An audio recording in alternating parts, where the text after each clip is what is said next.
Wales and Cornwall through the night as this area of cloud and rain clears.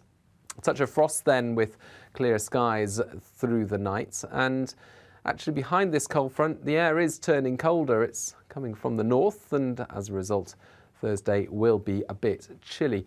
However, temperatures not that far from average, and for many it's a decent looking day once any early cloud clears the southeast. For many places it's simply looking like a bright blue skies sort of day, crisp late autumn sunshine, but there will be some showers in the west, the east and the far north, and again those showers falling as snow over the higher ground of Scotland.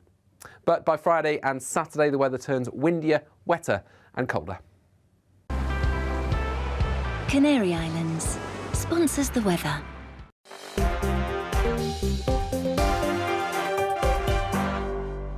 You're watching GB News live across the UK and the world on our digital stream. GB News is Britain's news channel. We are the UK's home of discussion and debate from all perspectives. We are here for you. Don't forget to join our YouTube community by clicking on that subscribe button. And if you want the GB News app, you can click and catch up on programmes anytime. We love to hear from you, so email us. gbviews@gbnews.uk. Thanks for being part of the GB News family. My name is Andrew Doyle. Join me every Sunday evening at 7 p.m. for Free Speech Nation. This is a show where we address current affairs and news stories of the week with the help of two wonderful comedian panellists. I brought in comics because I want to give it a lighter edge, and also they work for less. See you there.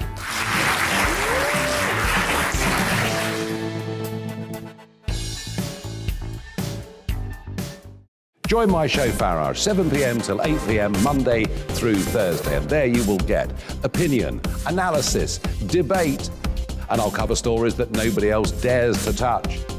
And then for the last 15 minutes, talking pints. We're over a drink. We have a civilised conversation with someone. We very often disagree, but we do it in a grown-up way. Come and join me on Farage.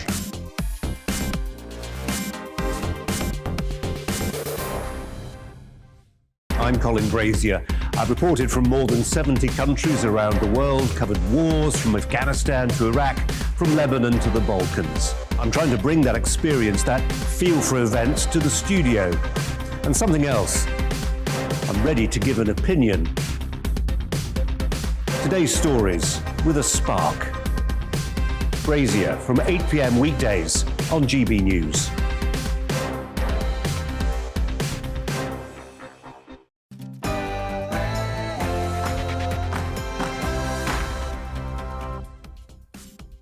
Tonight on Farage, a rotten day yesterday after a miserable few weeks for the Prime Minister Boris Johnson, but can he bounce back? After all, he has before. And some relief for Kent County Council as child migrants that have come across the Channel will now be dispersed around the rest of the country. But how do the other councils feel about that? And joining me on Talking Pints, rags to riches, back to poverty, back to riches, a Liverpool hotelier, Lawrence Kenwright.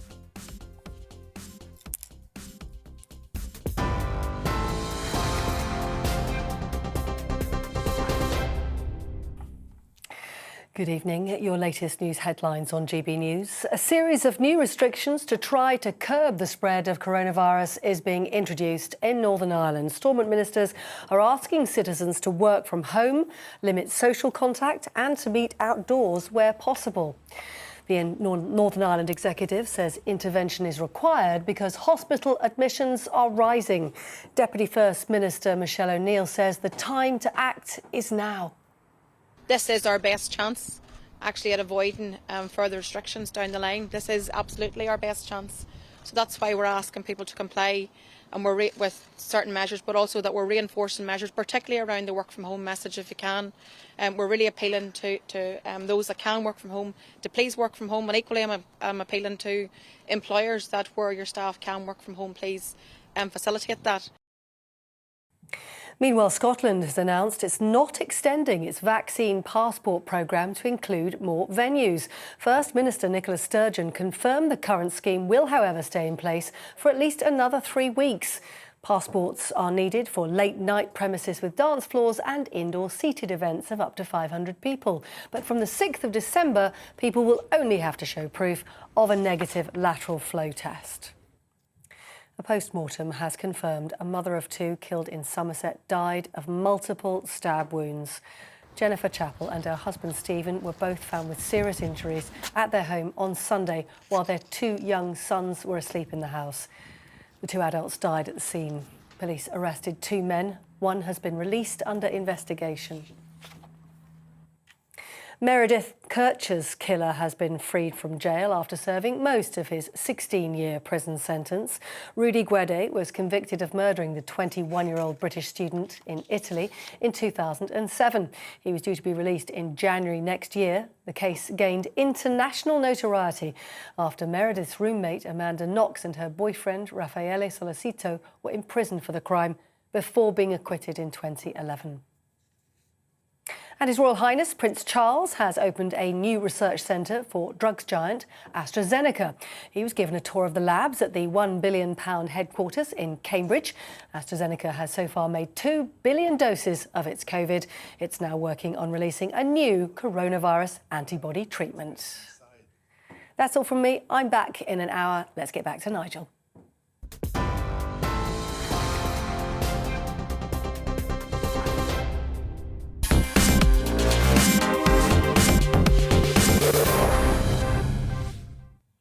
Well, it really was a rotten day for the Prime Minister yesterday. I think Ant and Dec rather caught the mood on I'm a Celebrity, Get Me Out of Here last night. Yes, they really did. Let's have a look at them. Where do we get it? I've got it written down somewhere, that where we got it. Forgive me. We got it, forgive me. We got it, forgive me. We got it in Poundland in Real. Of course, every time. Well, I thought that was very funny, because it was a rotten day. He lost his notes, and for 20 seconds or more, he was flustering, not the Boris we've seen before. And this, of course, following a pretty rotten few weeks, during which support for Boris in the Parliamentary Conservative Party has slowly but surely been draining. Now, he's there for a purpose. He's there because of optimism and boosterism, and he was there to win the election after the miseries of Mrs May as leader. He was never there because Tory MPs liked him, because generally they barely knew him. But now we've seen a series of unforced errors, for example, over parliamentary standards, that have shown him to be very, very out of touch with public opinion and out of touch with about half of his party. And a blizzard of U-turns amidst some very unconservative policies, raising taxes, the state getting bigger and bigger. And now it's not just the parliamentary party muttering, no, it's large sections of the media and the public. They're asking questions, and the rumour mill, goodness gracious me, the number of briefings that are coming from within the cabinet, from within Number 10, none of this is good. I think it all comes down to one basic problem. It is a complete lack of leadership. You see, following what focus groups do, following what short-term opinion polls say, is actually an act of followership as opposed to an act of leadership. And I've always said, and those that have watched this programme before will know, I've always said, you know, he's a cheerleader and a very, very good cheerleader. He's good at waving the pom-poms, cheering everybody up, but he's not necessarily a good, strong leader. And then yesterday happened. Let's remind ourselves of just how bad it was. So with safer streets, with great local schools, with fantastic broadband,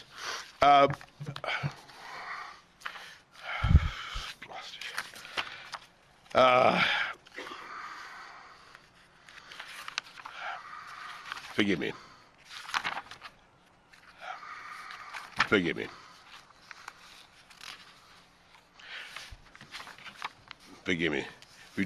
People will have the confidence to stay nearer the place they grew up. And Tony, yesterday I went, as we all must, to Peppa Pig World.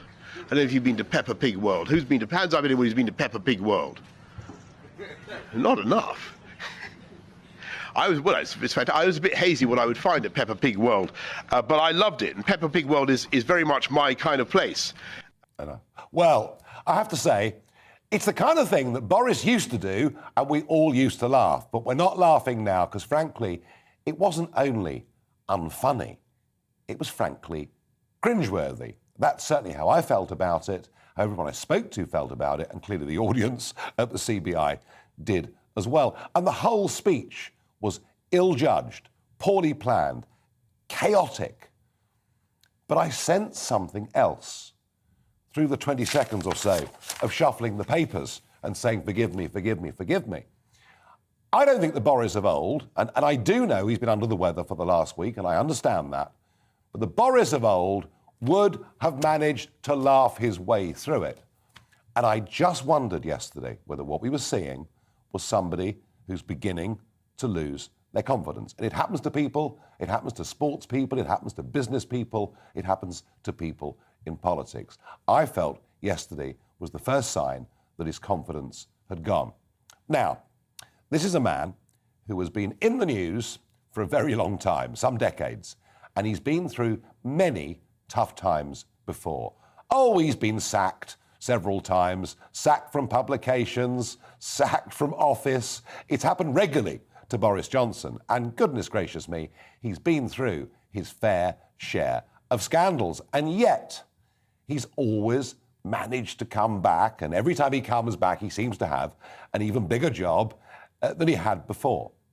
But today, the stakes are higher. Today, the pressure is greater.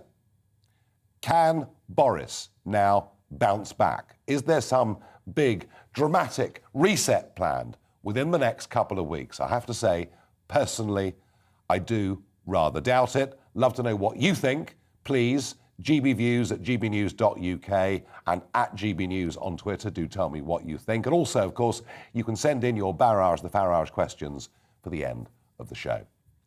Well, with me now is former Downing Street advisor and political commentator Tim Montgomery.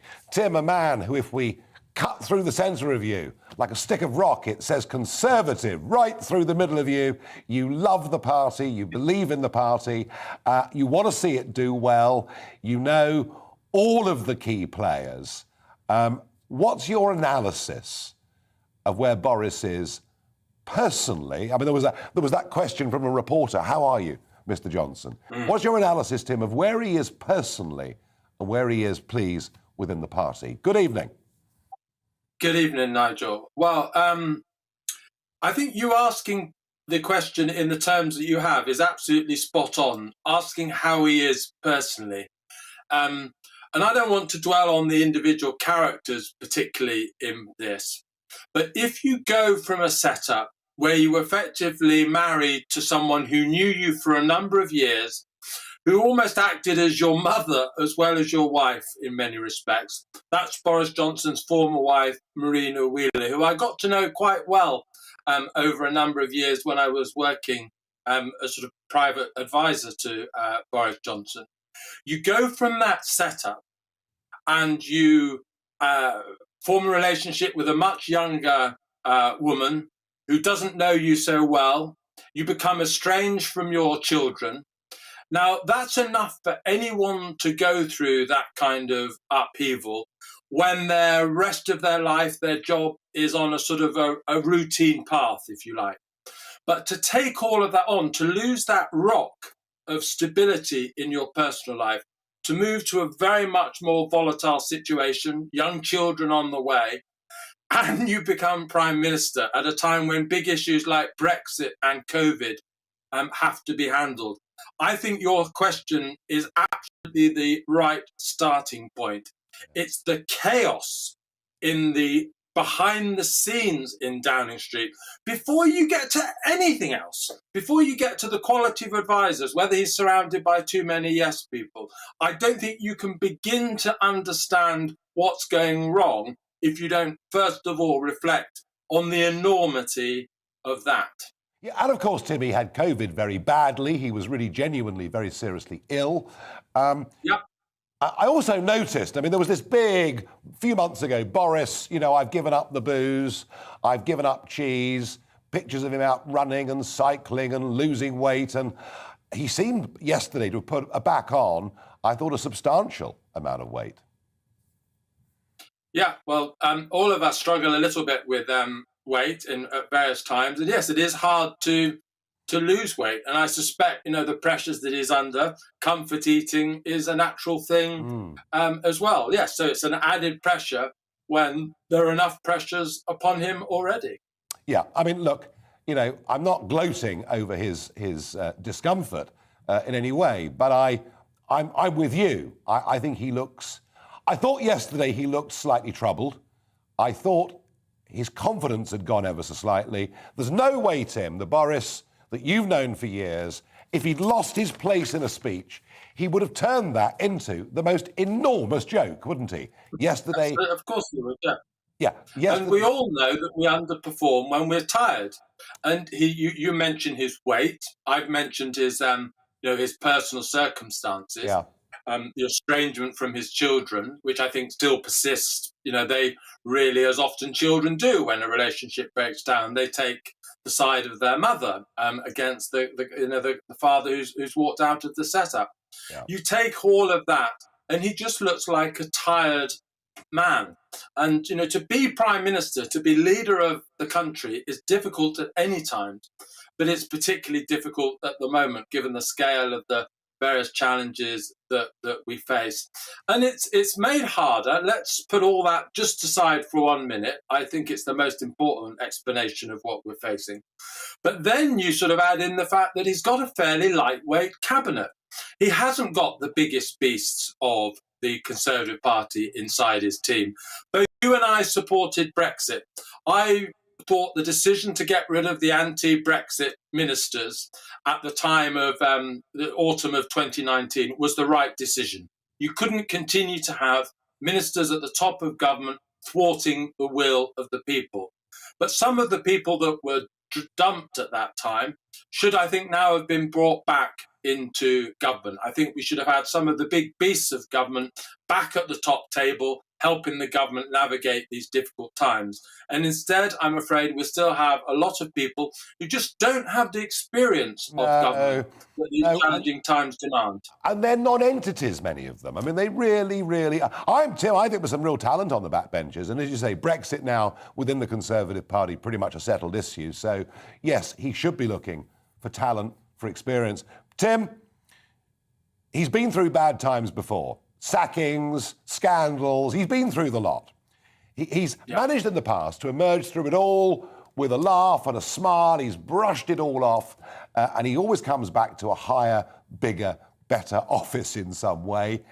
This time, and given that there are elements of the parliamentary party that are now not very far away from being mutinous, given that a significant chunk of the press is now asking some pretty hard questions, given the problems that are mounting up for him, the cross-channel crisis, the economy, you name it.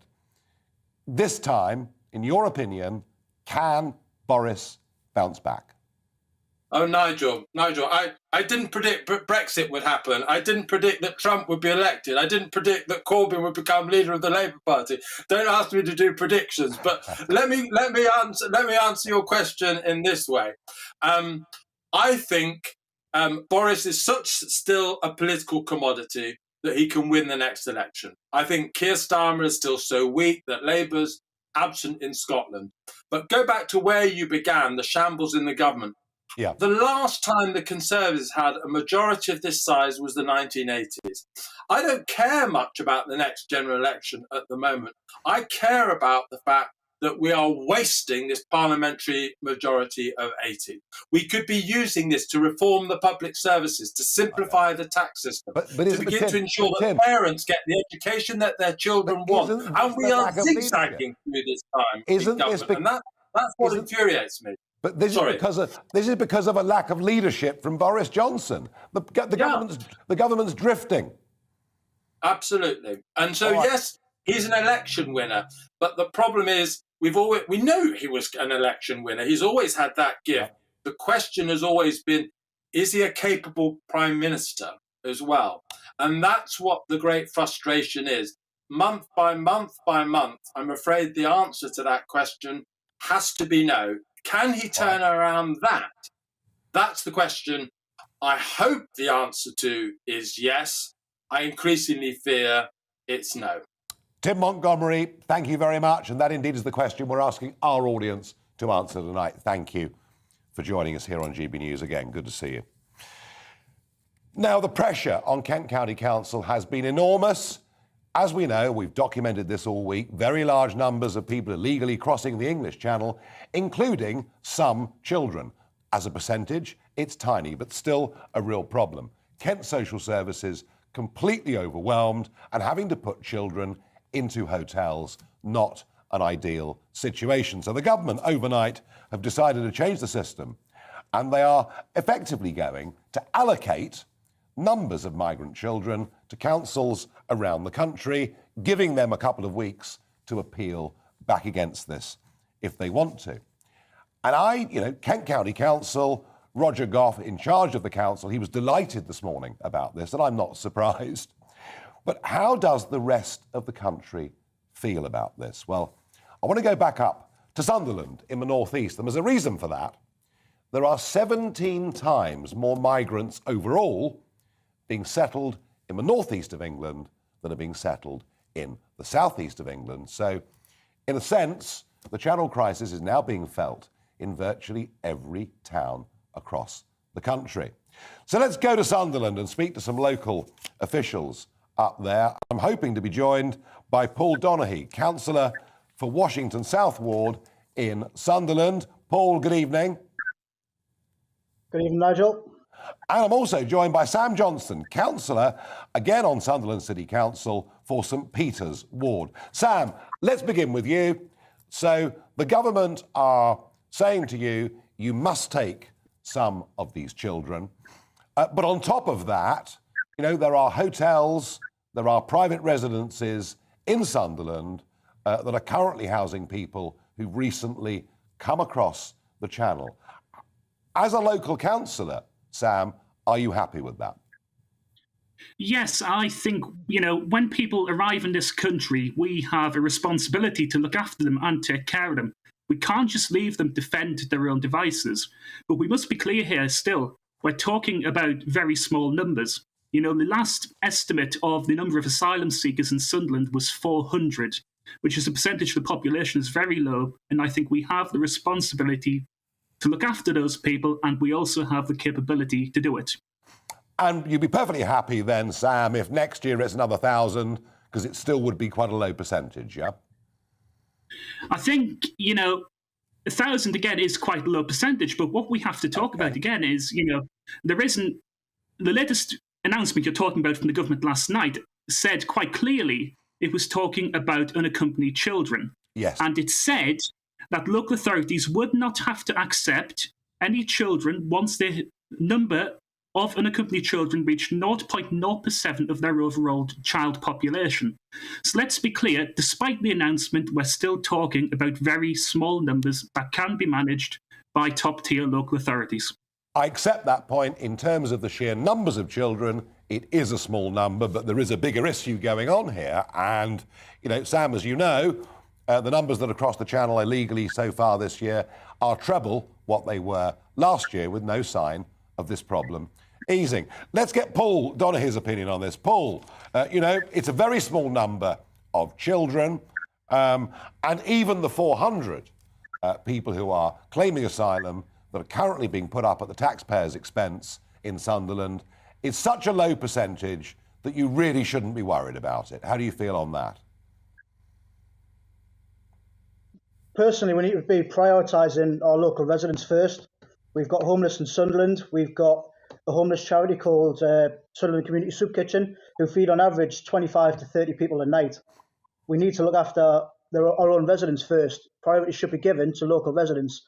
I know families who've got 4 or 5 children who've been told by the local authority to use their dining room, to use their sitting room as a second and third bedroom.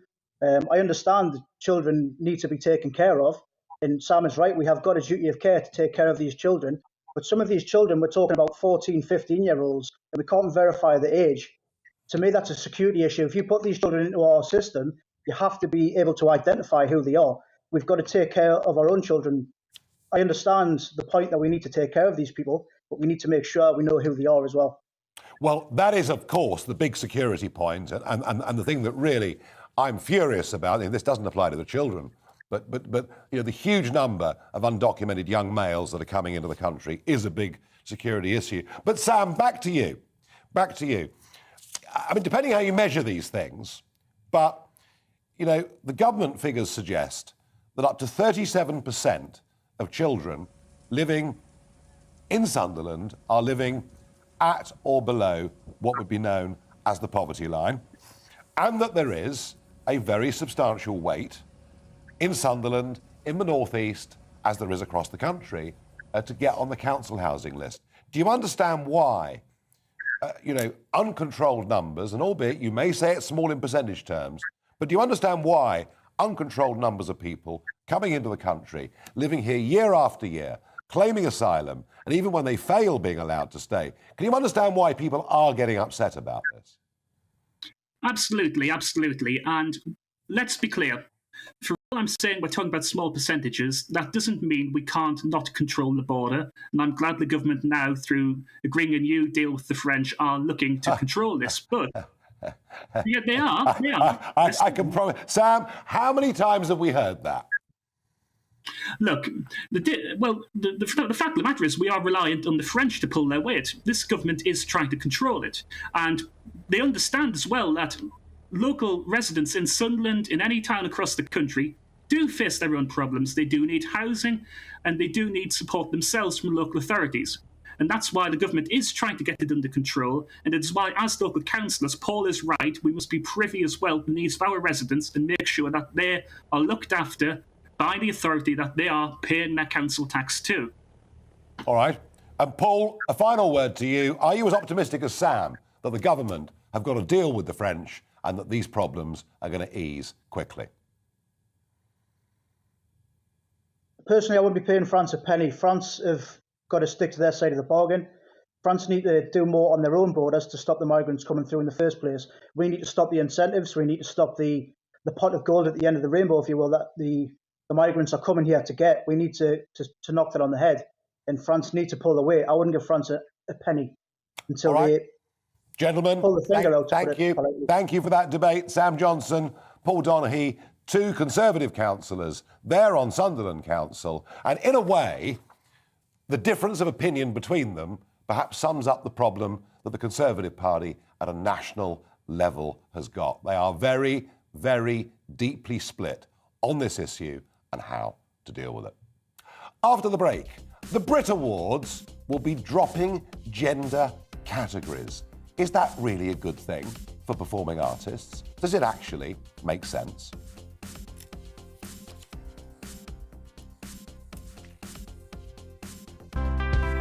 It's time to remind ourselves there's always another winter.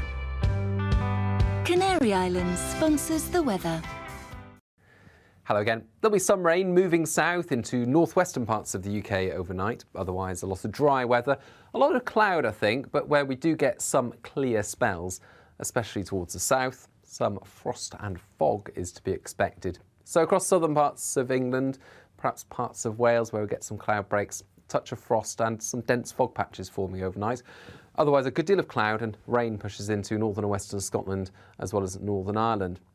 Those outbreaks of rain moving south will prevent a frost fairly widely across the north, but they do bring about a change in the weather. So through the morning, a spell of rain for an hour or so, and then that wet weather pushes into northern England, northern and western Wales. Staying cloudy to the south of that after any early fog lifts, but for Scotland and Northern Ireland, that change is taking place. Brighter skies, yes, but a blustery wind coming from the north, a cold wind, and with showers, rain at lower levels, snow over the hills of Scotland. I think snow falling overnight to 300 metres or so, perhaps settling at 500 or 600 metres, so affecting perhaps some higher routes. But they're showers, they'll come and go. Mainly rain for Northern Ireland, a few showers pushing into West Wales and Cornwall through the night as this area of cloud and rain clears. A touch of frost then with clear skies through the night, and actually behind this cold front the air is turning colder. It's coming from the north, and as a result Thursday will be a bit chilly. However, temperatures not that far from average, and for many it's a decent looking day once any early cloud clears the southeast. For many places it's simply looking like a bright blue skies sort of day, crisp late autumn sunshine, but there will be some showers in the west, the east and the far north, and again those showers falling as snow over the higher ground of Scotland. But by Friday and Saturday the weather turns windier, wetter and colder. Canary Islands sponsors the weather.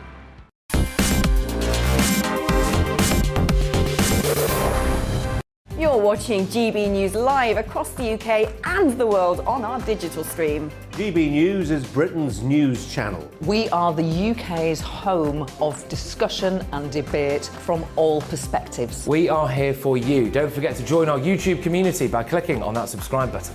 And if you want the GB News app, you can click and catch up on programmes anytime. We love to hear from you, so email us. gbviews@gbnews.uk. Thanks for being part of the GB News family. My name is Andrew Doyle. Join me every Sunday evening at 7 p.m. for Free Speech Nation. This is a show where we address current affairs and news stories of the week with the help of two wonderful comedian panellists. I brought in comics because I want to give it a lighter edge, and also they work for less. See you there.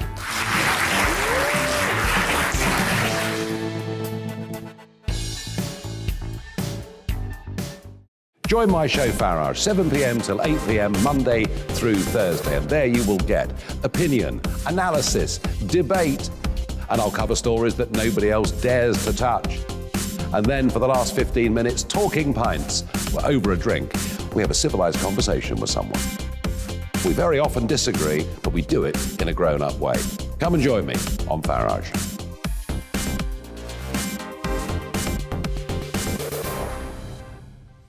I'm Colin Brazier. I've reported from more than 70 countries around the world, covered wars from Afghanistan to Iraq, from Lebanon to the Balkans. I'm trying to bring that experience, that feel for events, to the studio. And something else, I'm ready to give an opinion. Today's stories with a spark. Brazier from 8 p.m. weekdays on GB News.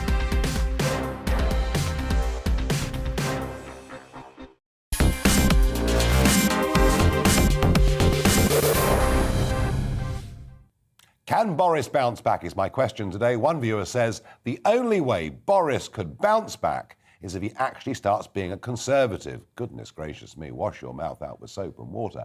Paul on Twitter says, yes, he can. He delivered Brexit, something every other PM failed to do. Trev says, nope. He is about as much use as a man wearing glasses with one ear. Another viewer on Twitter says, hopefully he will. I like Boris, and he's making it difficult to carry on with good faith in the gent. Well, let's see whether he does. Douglas says he couldn't bounce a ball after yesterday's ultimate performance. And Vinoda finally says he doesn't realise he is falling back. He has lost his marbles. Well, I don't think he's lost his marbles, but he might just have lost his confidence, I think. Now, the Brit Awards have decided that they're now going to be gender neutral. There'll be no best male artist, there'll be no best female artist. And I assume this is being done because of the absolutely minute percentage of people who describe themselves as non-binary. Does it make sense? As with many other debates in society, does it make sense that the majority have to bend to the will of the minority? I'm not sure it does. Joining me to discuss this is Russell C. Brennan, multi-platform artist, cutting-edge producer, who has previously been nominated for a Brit Award himself. Russell, good evening. Thank you for joining us. I suppose in many ways, this announcement did not come as a surprise. No, I mean, as you know, with the woke culture, they're always trying to change things, like you say, to the minority. But I'm a bit surprised the music business has stood for it, though, considering the way they think. Yeah, and you've got sort of Adele and Ed Sheeran, and she would have been up for the best, female artist, and he the best male artist. I mean, what do the performers think about this? I mean, the performers are going to be livid, a lot of them, but they want to see more kind of politically correct, so they're not going to complain. And the record companies, similarly, aren't going to be happy because they're shooting themselves in the foot. Whereas before they could get 2 awards, one for the male, one for the male. It helps the other artist's career. Now they're only going to get 1 instead of 2. That cuts half the possibilities of promoting other artists to get an award, and that's not going to help their career. And of course, like you said, it's going to be irrelevant this year, really, because Adele's going to win everything. So I wouldn't like to be a new male artist come along, just done a brilliant album. Sorry, you're not going to win. And Russell, as you say, such is the tide of political correctness. Such is the amount of abuse people receive on Twitter if they dare stand up for the idea of a man and a woman, that this will just happen and people will mutter under their breath and nobody will complain and nothing will change. Yeah, well, I mean, I feel a bit sorry for what's going to happen is what's happened in America. I mean, I've had like 400 releases and vast majority for a female artist. I'm very pro-female artists. And what's happening in America is the males are starting to win and the females are getting left behind again, which is, we've just made a lot of progress for females. And now it's, instead of them both getting equal recognition, now they're going to start, the male's going to win and the females doesn't get the chance they would have got. So actually, it becomes self-defeating, as you say, doesn't it? So exactly. If we finish up with males winning again, females not doing well, what have we achieved? Russell, thank you for joining us and for very frankly putting over your point of view. I thought what Russell said was very interesting, that because of political correctness, you know, many performers will think this is wrong, but nobody will dare say a word. Well, also with me to discuss this is campaigner Peter Tatchell, LGBTI campaigner. Peter, good evening. Good evening, Nigel. Now, I know you've campaigned for decades for equality and fairness, and you've done some pretty remarkable work. I especially enjoyed your campaign against the late Robert Mugabe. So you're a lifelong campaigner. Aren't we going just a bit too far with all of this? Well, I think what this new revised category does is really create the greatest or the best artist, regardless of sex or gender. I think that's good. You know, I think it's I'm not entirely comfortable with the idea that we divide people on the basis of male and female. You know, male and female is a reality, of course, and I accept that. But I just think it's going to be great to have, you know, the greatest, the best performer at the Brits, regardless of whether they're male or female. My only concern is what we've just heard from the other guest. I just wonder if maybe this might lead to male performers taking most of the key points and ending up, you know, the best artist, you know, too often being male and female artists being left out. Yeah, I mean, he did make that point, Russell, with some passion, didn't he? And wouldn't it be ironic if a couple of years down the road, you know, his prediction and your fear comes true, and so we finish up having quotas for female and quotas for male, and we actually finish up back where we started and wonder why we bothered? Well, yeah, I think the way around it that I'd see is let's have a category, the best artist, which is open to everyone, male, female, non-binary, trans. But then let's keep the categories of male and female, and perhaps even have a new category of non-binary to accommodate, you know, singers like Sam Smith. That would, I hope, satisfy everyone. Yeah, well, you know, we could do that, Peter, but I mean, if you had a non-binary category, there wouldn't be many entrants, would there? Well, not as many as male and female, that's true. But nowhere near as many. Nowhere near as many. And of course, it wouldn't have the same prestige as the best artist or even the best male artist or best female artist, but it would still accommodate those people, and I don't see why not. You know, the music industry can afford to give another award. I mean, under the current proposals, they're actually cutting down the number of awards and diminishing the opportunities for artists, whether they're male or female. I don't think that's very good at all. And is it fair to say, beyond this question of the Brit Awards, that actually what some campaigners are trying to do is to destroy the very basis of a difference between males and females on this earth? And that's actually a deeply unhealthy thing to do. I don't think that's the intention. I think the intention is to find the best artist. The best artist. But Peter, I meant generally within society, beyond the Brit Awards, there is this attack, isn't there, on the very concept of people describing themselves as male, female, that somehow there should be some sort of, different, new creation, a new sexual identity for human beings where we don't praise male values, we don't praise female values. Isn't there something unhealthy and wrong with that? I think certainly male and female are biological realities. We can't get away from that. Okay, good. I think also, though, we shouldn't, I think we too often, or many of us too often, look at other people through the lens of he's male, she's female, rather than that person is a human being. That person is not, what's key to that person is not their sex or gender identity. It's the fact they are a human being. And I think, it'd be good, I think, and positive to get away from too much obsession about male and female. Well, of course, that's a reality, but when it comes to awards and events and so on, I think the gender division is not always very helpful. I think it can be divisive. Peter, and I don't want to put men against women. I want us all to be working together. Peter, we'll discuss this again because I know this issue is not going away. Thank you very much indeed for joining me tonight here on GB News. And one little bit of good news. I told you a couple of weeks ago that I'd put myself forward to do a charity event up in the Northwest, and it had been cancelled. The rugby club, Preston Grasshoppers, bombarded by the extreme left on social media, they'd cancelled me in fear. Well, I'm very, very pleased to say that AFC Filed have decided they will host me on the 21st of December at 7:30 p.m, and I will do that event for a good local charity. I have been uncancelled. How about that? A little victory. Just goes to show common sense does still exist. In a moment, I'm talking pints with Lawrence Kenwright.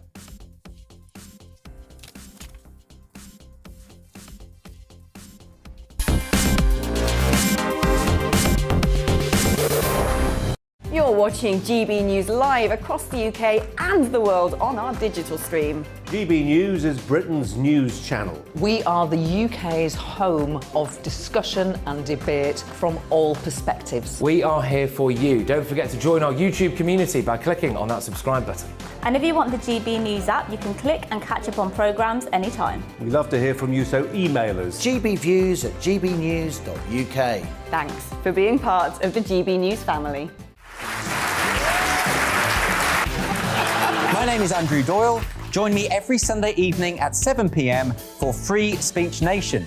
This is a show where we address current affairs and news stories of the week with the help of two wonderful comedian panellists. I brought in comics because I want to give it a lighter edge, and also they work for less. See you there.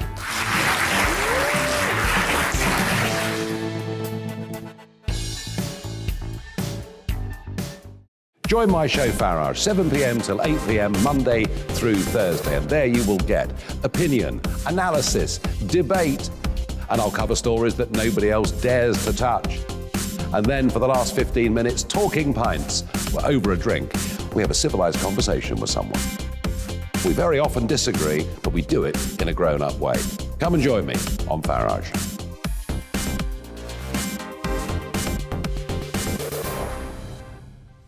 I'm Colin Brazier. I've reported from more than 70 countries around the world, covered wars from Afghanistan to Iraq, from Lebanon to the Balkans. I'm trying to bring that experience, that feel for events, to the studio. And something else. I'm ready to give an opinion. Today's stories with a spark. Brazier from 8 p.m. weekdays on GB News.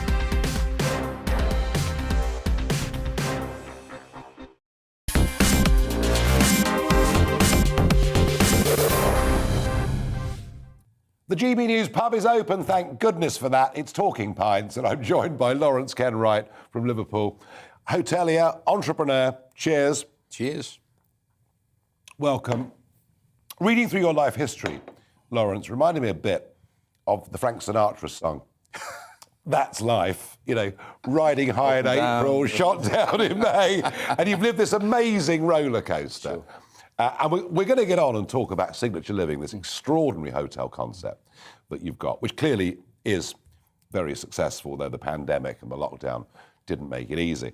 No. But you started in pretty humble beginnings in Walton.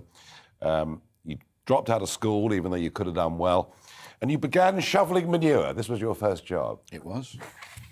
Well, at the time, we had a bit of a debacle going on between Derek Hatton and Margaret Thatcher. I remember, yeah. And so do I. Yeah. So I left school at the tender age of 15, before my exams, because, you know, son of a docker, my dad said, just get a job, any job. So I ended up shoveling Fuller's Earth. But Liverpool at the time was on a real low. And if you'd have said to me, you know, 20 years, 30 years ago, that Liverpool would be a top 5 tourist destination, I'd have laughed. And I think everyone else that I knew would have laughed. But at that time, when I was 15 or 16, shoveling Fuller's Earth, with 100,000 people leaving Liverpool because they couldn't find a job. Yeah. You know, Liverpool was in a very, very serious state. Boys from the black staff, give us a job, give us a job, and all that. Yeah. And it was seen to be a very bleak place. It didn't seem to be, it was.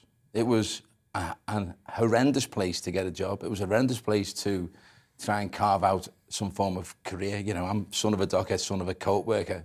My dad lost his leg very early on, so we lived on invalidity benefits for many, many years. So to get a job was just the epiphany of your life, you know, to get a job. So you get a job, you get on the ladder, you become a van lad, and where does this entrepreneurial flair that you've developed come from? I think fear of failure is probably the main track to ensure. But how do you get started? Because you know, there must be lots of people out there, young people out there today, who think, "How? What do I do? How do you start?" Well, I think you've got to be born with a certain amount of tenacity, because it's like, you know, you start off, you try and raise funds. It's really difficult to raise funds, especially in Liverpool 20, 30 years ago. But then once you start to gain some traction, and with me, it was taking on an apartment and then going to 2, then to 3, and then gaining a great opportunity with old deadlit buildings. Borrowing money. Well, Liverpool is a strange place. Liverpool obviously had that debacle with the fallout between Hatton and Thatcher. But what happened to Liverpool was it was then bereft of funding for many, many years, and that funding went to Leeds and Manchester and didn't come to Liverpool. So Liverpool was left with all of the old listed buildings that were knocked down in Leeds and Manchester to make way for their gregarious buildings that they put up. Liverpool actually then had a huge benefit of using those stunning, amazing buildings. So Liverpool now, top 5 tourist destination that it is. I mean, the Victorians built Liverpool beautifully. All built on the Victorians, but left to fall into severe dereliction. Yeah. So I came along, not truly understanding the development world, but really understanding how to turn a derelict building into a commercial entity by giving it a new set of clothes. It was never meant to be a hotel, but it's very, very difficult when you've got a Grade 2 star listed building that was built to be an office block to then try and turn it into a hotel. So then you have all those hotels. Why hotels? I think, well, I've done apartments and I've done hotels, but hotels because there is not just only a bricks and mortar valuation to a hotel, but there's also an EBITDA valuation to a hotel. So the multiplication of profits would give a better valuation to the overall building. But you have the added complication of having to trade it, which obviously brings its own complications. Yeah. So you start to build everything up, you start to build a property empire, then it all goes wrong again. Well, you know, when you go into, I think the start of it all going wrong for me was Brexit. So that's when it really went wrong for me. Because? Well, obviously the country voted to leave, and I absolutely agree with that. I think where we made a huge mistake as politicians is that we had the House of Parliament going against government, and that spelled a disaster to the incoming investors that come into the country. So 3.5 years of of effectively Parliament not honouring the result. Well, it was cascading onwards, wasn't it? So that noise got more and more sinister as time went on, and as Parliament went against government, I think it was in the August, it was literally like you could hear the screeching of the brakes of the money stopping to come into the country. And, we're a small country, aren't we? But we're a massive fundraiser. A lot of money gets parked in this country. Yeah. That stopped pretty much overnight until the election was won on the 12th or the 13th of December. When that happened, then it was, well, everyone's away. So in January, don't worry, the money's going to start coming in again. And then something happens. And then we have the pandemic. Yeah. And that derailed everyone, because that was originally, let's not worry about it, we're going to, 3 weeks' time, we're going to open up again. And I had a lot of fractional ownership partners, 500 or 600 of them, right around the country, right around the world. And some of them didn't want to listen, didn't want to wait until we opened up again. So we had to put part of the business to administration. Yeah. But luckily for us, when we opened on the 4th of July again, we decided that tourism wasn't going to be here because the streets were bare. So we, instead of having a hotel, a standard hotel room, we then started selling events with beds. So then we started putting, say, 300 or 400 people on the roof of the Shankly Hotel site. Yeah. And those people then, who would be local. Clearly a Liverpool supporter. No, I'm an Everton supporter. Are you? Well, why the Shankly Hotel then? Because that's where the money was. Cat's out of the bag, I tell you. No, but if Liverpool win, the city absolutely flourishes, and certainly when they win the league and European Cups. Sadly, as a Blue, that's not going to happen. So, as a Scouser, first and foremost, I'm all about the city doing well. Yeah, so you create big roof terrace. So you almost become a lifestyle. Yeah. As opposed to where a commercial traveller stays or whatever it is. Let's have a look. Let's have a look at a clip of the sort of hotel rooms that you've got going now, because they are, here we are, the Cave. Talk us through this. So the Caves. Look at this. It's extraordinary. That's a basement cluster of rooms, which has one room in there that has 28 beds, but it's sold out for 12 months in advance every weekend go. 28 beds in one room? 28 bed spaces, so 14 double beds. Right. So what kind of events take place there, Lawrence Kenwright? You will be getting invited to it. So the world's changed. So hotels, like Liverpool's got 9,000 beds. And if you have one or two people going to those hotels, then they're the experts for that. Anything over that, we feel we're the experts. And if you look at social media and the fact now that there are more groups than ever before because we are socially connected, and if you think we're super connected now, we're going to be super, super connected in the future. So therefore, that super connectivity brings about more friendships, more. So let's just say hen parties coming on. Yep. And the lady puts out on her social media, "Hi guys, I'm having my hen party in Liverpool, whenever it's going to be." And before you know it, you've got people from university you haven't seen for 10 years, but they don't want to come on their own, they want to come with two of the mates. So then someone else wants to come. And it's really strange when you see them all coming together for the first time, but they're sharing the same room. So there's a shift of what's acceptable and what's not. So our main competitor really is someone like Travelodge, because that's where most of the groups go to. Yep. But we're not selling a bed anymore. Well, you look much more exciting than Travelodge, I've got to tell you. So we're not selling a bed, we're selling an experience and what we call a boastful play. So every room, I'm going to get a bit complicated here, every room's got 3 sharp edges. The sharp edges lead to a backdrop for their picture to go on their social media. We know they'll naturally navigate towards those backdrops. And of course the social media brings more business in and... In a peer-to-peer way. So rather than me going on TV saying, "Hi guys, have you seen my hotel rooms?" Well, you're going to say, "Well, you can't say that, that's being commercial." What we're doing here is we're allowing or wanting the customers to boast about their stay, which jumps into the garden of acceptability, which means that they're going to want to stay, irrespective of whatever says on TripAdvisor. It must get out of control sometimes, a kind of situation like that. No, it doesn't. So every group that comes in, there's one guest that has to give us their credit card. Right. So if the anything goes damage wrong, or... So that they tend to be like the policeman within that room, so that doesn't really happen that much. So lockdown over, let's hope we're not going back. Parts of Europe are, which is quite scary to watch.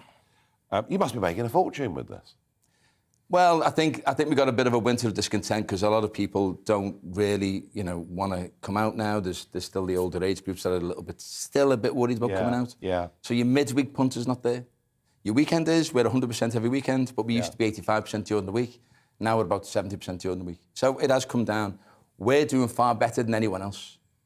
So a lot of those main brand hotels that are out there that are waiting for their business users to come back, but now they're Zooming. So if you got somewhere like Manchester and London, their midweek and their RevPAR is the same as their weekend. It's midweek, same as weekend, because they have a huge amount of businessmen wanting to use their hotels during the week. Yeah. Liverpool's never had that. Liverpool lost that battle to Manchester a long time ago. Manchester have the main offices. Yeah. Liverpool don't have it. So Liverpool's become a tourist destination. Leisure destination. And they become the I must come and visit. This is remarkable. It looks amazing. It looks like fun. Well, you're more than welcome to come and visit the Shankly whenever you wish. Well, I look forward to it because the previous mayor of Liverpool, Joe Anderson, said I wouldn't be welcome to set foot in the city, but I can come to your hotel, yeah? Yeah, of course you can. Well, that was Lawrence Kenwright, and I think he's reinvented hotels in just the most extraordinary way, and we thank him for coming on Talking Pints.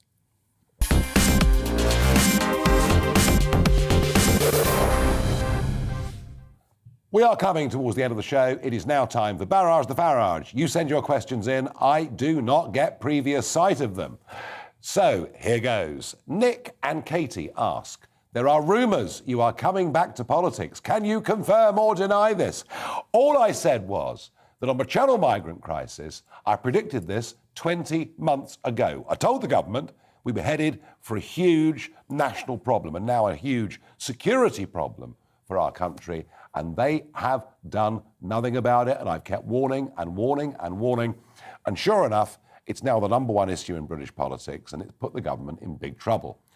All I've said is there are people, donors, members of the public, urging me to get back into politics and get back into that arena.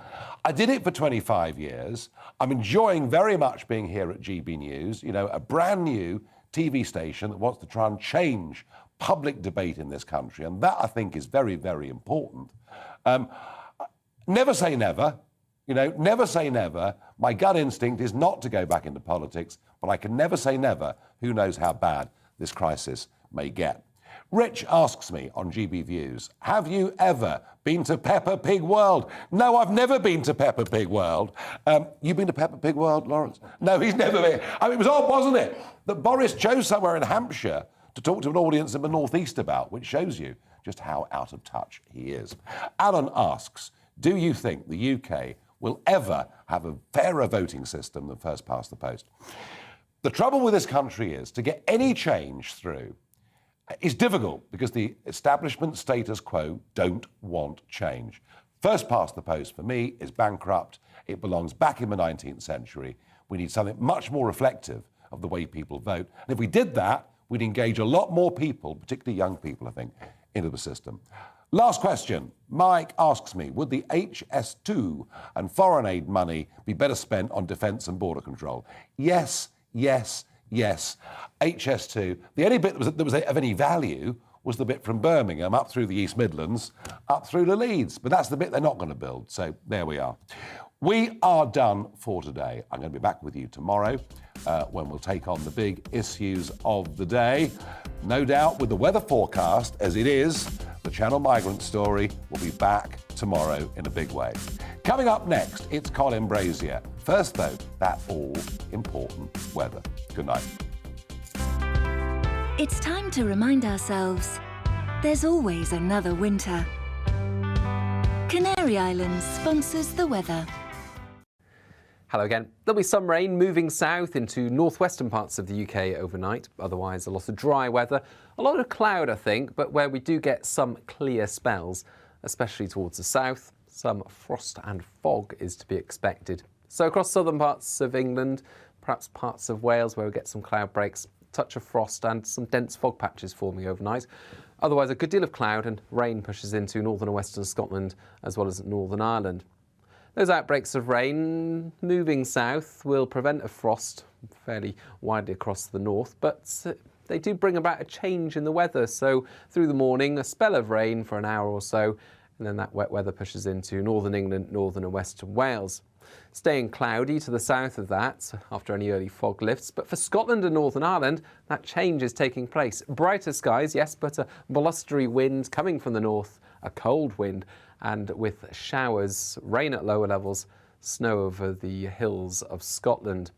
I think snow falling overnight to 300 metres or so, perhaps settling at 500 or 600 metres, so affecting perhaps some higher routes. But they're showers, they'll come and go. Mainly rain for Northern Ireland, a few showers pushing into West Wales and Cornwall through the night as this area of cloud and rain clears.